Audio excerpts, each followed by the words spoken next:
Right now, on to the point. A new law enforcement mask ban is now in effect, but its enforcement is on hold. That's a political pandering at its worst. So Mr. Sally is wrong. A terror attack on New Year's Eve stopped. How law enforcement tracked down a suspect and foiled his plan. Thousands of Californians forced to replace their real IDs because of a DMV error. What to do if you're affected. And on the back roads, we're digging into one of the biggest worm farms in California. I'm probably gonna want to wash my hands after this. In California, most law enforcement officers are now banned from wearing masks while on the job. But tonight, enforcement of the law is being delayed. Thank you for joining us. I'm Alex Bell. It is a story ABC 10's Jeannie Nguyen has been covering for months, stemming from increased immigration enforcement throughout 2025. And Jeannie joins us live in studio right now to break down some of the details. Well, Alex, the state has agreed to not enforce this law as it's currently being challenged in court. The bill's author, Senator Scott Wiener, says even though the state isn't enforcing it, it is still in effect.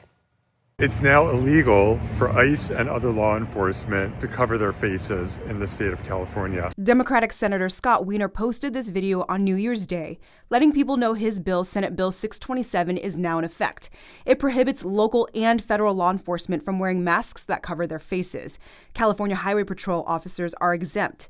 But it's this video that prompted First Assistant U.S. Attorney Bill Asaley to respond with this tweet, telling the senator his message is not true. First, he knows he cannot do this. The state has no jurisdiction or authority to regulate federal officers. That's not the way our country works. If you want to regulate federal agents, you have to go win federal elections. On December 9th, the state agreed it will not enforce or take action to enforce SB 627. This is part of the ongoing lawsuit from the Trump administration against the state. We have a court hearing scheduled on January 12th in which we have a judge that will hear the arguments for us to strike down California's law. California has to respond to that, and they got to defend this law in court. Even though the state has agreed to not enforce the law, Senator Wiener says he respects the legal challenge of his legislation, but it's still in effect. Local law enforcement can enforce it, and people can sue agents for violating their rights while covering their faces. In response to trying to enforce state laws on federal agents, Senator Wiener says he's doing the work because Congress has not. Congress has not done that. And federal agents have to comply with many state laws. Now, Jeannie, I got to ask you, while this law is making its way through the legal process, what did the U.S. Attorney's Office say about, if people do have questions or concerns about this, what should they do if they have questions about that mask ban? Well, Alex, Bill Asaley tells me the easiest thing for people to do is to call 911. He also encourages people to not interfere with active enforcement operations. And again, if people have any questions, to report it to their local law enforcement. And on top of that, he says that, there shouldn't be any confusion as to who these agents are because they should have identifying features such as marked units, uniforms, and badges. Badges, yeah. I know that the New York Times actually did a great breakdown of the badges that a lot of people wear too, if you want to check that out. Jeannie, thank you so much. I appreciate it. And one new law that is now in effect aims to help prevent birth defects. The law directs several tortilla and other corn masa product manufacturers to add a certain amount of folic acid to flour or wet masa. Folic acid helps healthy cell growth, and when consumed before and early weeks of pregnancy, it's proven to prevent serious birth defects by as much as 70%. The law was authored by Assemblyman Joaquin Arambula, who pointed to data that shows Latinas are less likely to consume folic acid before or during pregnancy when compared to other racial or ethnic groups, putting them at higher risk of having children with defects. The federal government reportedly requires certain foods to have folic acid, including enriched breads, cereals, and pasta. A new program to help protect your personal information is now active. It's called California's DROP program, which stands for Delete Request and Opt-out Platform. It requires data brokers to delete your information, preventing it from being sold. So here's a look at how it works. All you have to do is go to privacy.ca.gov and hit the Get Started button. You'll just fill out some basic information like your name, your address, your email, and then just hit submit. After that, data brokers will be asked to delete your information. Deletion requests will start to be processed by data brokers in August. Keep in mind, drops only cover registered data brokers in California, so you still want to be careful about giving out your personal information, especially online. More than 300,000 Californians will have to get a new Real ID. This is due to a DMV software error that led to legal immigrants having expiration dates on their IDs that don't match up with the expiration of their U.S. visas. Reporter Monica Madden has more on the frustration from lawmakers. Headaches at the DMV this new year for 325,000 Californians after the DMV discovered an issue while reviewing its technology systems, finding some documented immigrants were issued Real IDs with expiration dates beyond the expiration of their authorization to be here legally. You can have a green card, you can have temporary protected status, you can have various other statuses and still have a Real ID. The issue is when you have a certain status, there might be an expiration date to it. You might have to renew for that particular status. The California Immigration Policy Center says it's concerned this is more than just a software issue. I think one of the contributing factors to all of this is we know that the Trump administration, in addition to any technical issues, maintenance, updates that the DMV is doing, there's a larger systemic issue that the Trump administration is going after immigrants with legal status and doing everything it can to remove it. Some in Sacramento are chalking it up to government incompetence. GOP State Senator Tony Strickland vice chairs the Transportation Committee. In a statement, he told ABC 7 News, quote, "Years of poor oversight allowed outdated systems to create a massive disruption for hardworking residents. Even if fees are waived, Californians still pay the price in lost time and frustration. Those affected should be getting a notice in the coming weeks. The DMV says fees will be waived and the process will be expedited." Still ahead on To The Point, an 18-year-old is in jail tonight accused of plotting a New Year's Eve terror attack, federal prosecutors say in support of ISIS. Another round of rain is moving in and the Sacramento River is on the rise. How high it's expected to climb. And rain is already pushing into the valley, and as we zoom into the capital city, it's going to start coming down any minute now. We'll look at Futurecast coming up after the break. But first, another headlines tonight. The Modesto Police Department says they've recorded 0 homicides for the entire year of 2025. The department says it marks the first time this has happened in at least 40 years. The city's mayor and police chief point to additional funding from the Measure H sales tax, allowing for additional police resources. Cameras caught the moment a strong earthquake hit southern and central Mexico. 2 people were killed after the magnitude 6.5 quake hit near the town of San Marcos, near the Pacific Coast resort of Acapulco.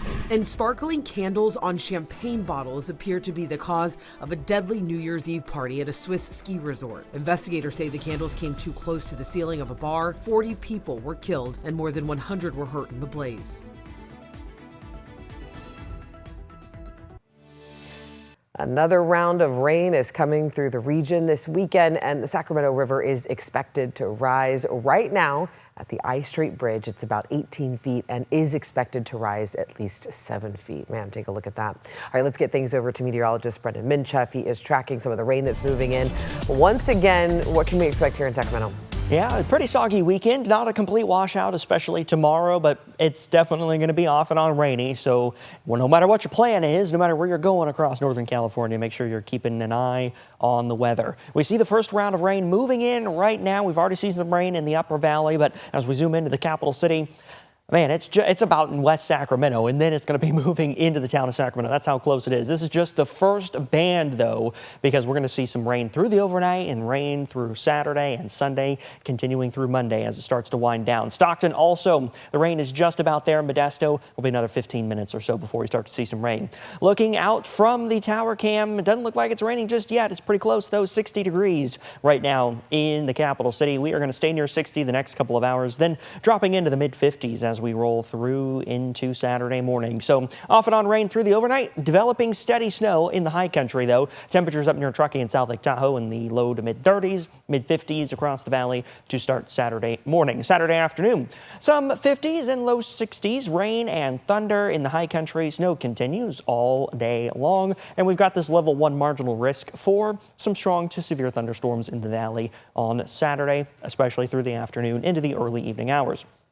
by 10 o'clock, and I'll tell you, I hear the rain on the roof right now as we're doing this weather hit. So that rain is moving into Sacramento right now. But as we head through the evening hours, we're going to see more widespread rain across the valley. But by the middle of the night, most of us are sleeping. Now we're getting some pretty steady, heavy snow across the high passes, maybe briefly coming to a pause between 7 and 9 a.m. But you see more rain turning into snow in the high country. And down through the foothills, we're going to have some thunderstorm potential, too, like we just mentioned a second ago. So again, no matter where you are, whether you're going to the Bay Area for maybe the Niners game, you're going to the high country or want to go to the high country to maybe try to get some skiing in, there is just going to be active weather happening all day Saturday. And as we roll into Sunday now on Futurecast, you see snow continues, and I think Sunday is going to be wetter in the valley as well, with more consistent rain, fewer pauses in the rain for Sunday.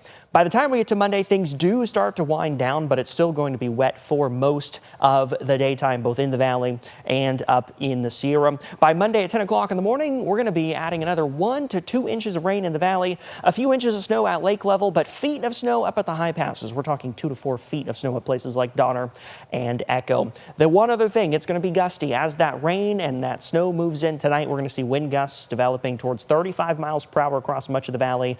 It's not really going to get any stronger than that, but tomorrow will remain gusty with gusts about 20 to 30 for most of the day. So rain, wind, snow, and thunder rolling through Northern California this weekend. But on the other side of this storm, when we get into the middle of next week, we're talking about sunny skies, yet temperatures much cooler in the upper 40s.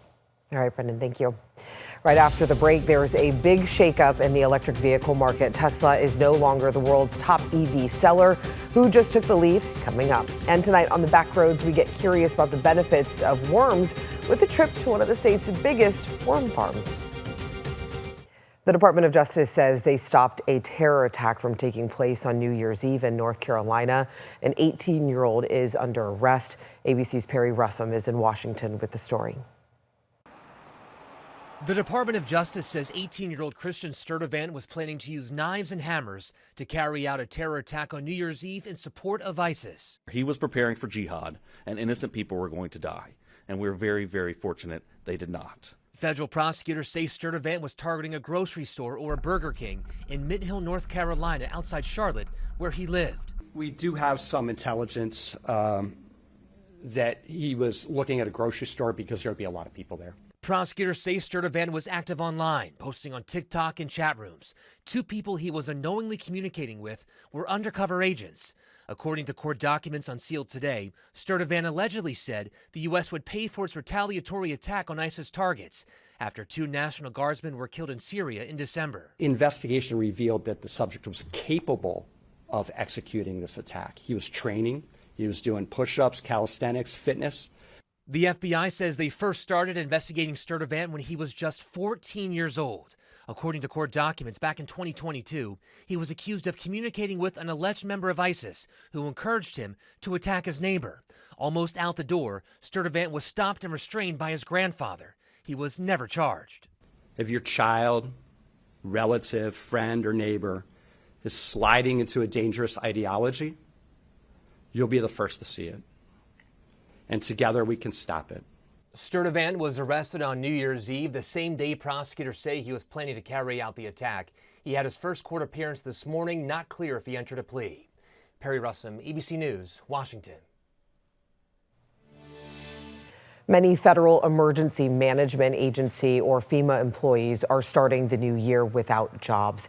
They were notified on New Year's Eve via email that their positions would not be renewed. The impacted workers are part of FEMA's group of on-call response and recover teams. Those are the people who are usually among the first federal boots on the ground during disasters. FEMA has almost always renewed those 2 to 4 year contracts. It's believed about 50 workers so far have received termination emails. A super PAC aligned with President Trump raised more than $102 million during the last half of 2025. Newly filed records show the PAC has now built more than $294 million in cash reserves that it can deploy to help shape this year's midterm elections. The co-founder of OpenAI donated $25 million to the super PAC in September. Other donors to the group during the last half of 2025 included e-cigarette maker Juul Labs, which gave $1 million, and tech billionaire Jared Isaacman, who was confirmed last month as NASA's new administrator. Isaacman donated a total of $2 million to MAGA Inc. last year, according to federal records.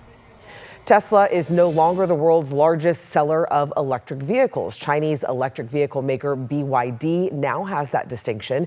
On Thursday, BYD reported it sold over 2 million EVs in 2025, up nearly 28% from the previous year. Meanwhile, today, Tesla reported a second straight year of declining sales. Deliveries fell to just 1.6 million, the biggest annual drop in the company's history. Coming up next, we're digging deep in the back roads of Butte County for a lesson on the benefits of worms.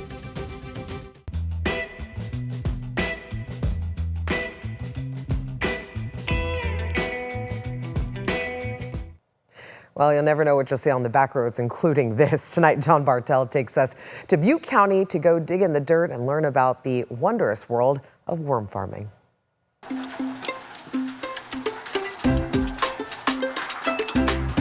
Agriculturally speaking, Butte County is known for its rice fields, its almond orchards, and its walnut trees.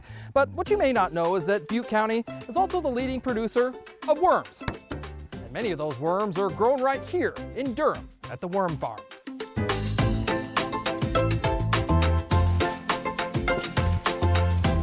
If you are unfamiliar with the practice of worm farming, what it is, how it's done, and why it even exists, you're not alone. This is a specialty business. Is there a lot of worm farms in California? There is not a lot of worm farms. We're one of the biggest of the ones that do exist, though. Until I visited a worm farm, I had no idea what a worm farm looked like, and I'm gonna assume you never have seen one either. So here it is, rows and rows of what look like dirt mounds in the middle of a field, which are actually home to millions of worms. So how big is this place here? So we're using about 14 acres and about 5 acres for the worms. We've got about 1.5 miles of worm rows. John Stewart is the owner of the worm farm, a business his father and grandfather started back in the 1990s. What kind of worms are these? These are called Acidia fetida. Acidia fetida? Or red worms. Red worms. As John and I walk along the worm rows, I quickly learned that worm farming is a dirty business. One thing you got to get used to is these flies that are around here. Yeah, we do have a lot of biology. That biology that John is talking about, well, it's poop. Turns out these worm rows are not dirt piles. We raise worms, so we produce worms and worm castings, worm poop. Castings? Castings. Poop? Poop. Okay. Worm castings are sort of like super nutrients for plants. Gardeners add worm poop to their soil to grow healthier fruits and veggies. A big part of John's worm farm is making custom soil. He mixes worm castings into different soil blends and trucks it all over the place. It's a lucrative business, but to get the worm poop, John must feed the worms, and these worms eat cow poop. They eat cow poop? They do. Okay. All right, and that's, so it's a very, It's very beneficial. Lots of good nutrients for the worms. I'm probably gonna wanna wash my hands after this, not before you bite your fingernails for sure. Yeah. The other part of John's business is actually selling the worms to gardeners who want worms in their flower beds, and he uses this homemade worm separating machine to do it. It's just shooting the worms out then. Yeah, so you can see here the worms are kind of rolling up the side, and then most of this is just castings. There's going to be some worms in there. John mails worms all over North America in 1 pound increments. He estimates there's about 1,000 worms in each box. Aren't you worried that someone's gonna start their own worm farm and compete against you? No. They can call me up and I'll tell them how to do it. Worms are crucial to growing food, especially in organic farming. And that's why for years, John and his family have been providing worm field trips to school children. We have a nonprofit, and so we bring the kids in and we teach them all about worms and the benefits of worm castings. It may be a dirty business, but someone's gotta do it, and that someone is John Stewart. From the Worm Farm in Durham, I'm John Bartel. Hope to see you on the back roads. I gotta say, that was really cool. I didn't know any of that. And if you want to check out more of Bartel's back roads destinations, you just go to our ABC 10 streaming app there under the shows tab. Just scroll down to travel and you'll see Bartel right there. You can download our app for free. And what to watch for next week. On Monday, the state legislature returns after winter break. Of course, our State Matters political reporter Jenny Hubb will be covering the latest from the state capitol. Also, Congress is returning next week as well. As always, thank you so much for watching, for always inviting us into your home. If you have something that you think we should be looking into, you can always email me and the team at tothepoint@abc10.com. And To The Point does not end here. If you do want to watch stories that are featured on our show or even our full newscast, you can download our free ABC 10 app straight to your TV. Have a great night. Be safe this weekend in the rain, and we will see you on Monday.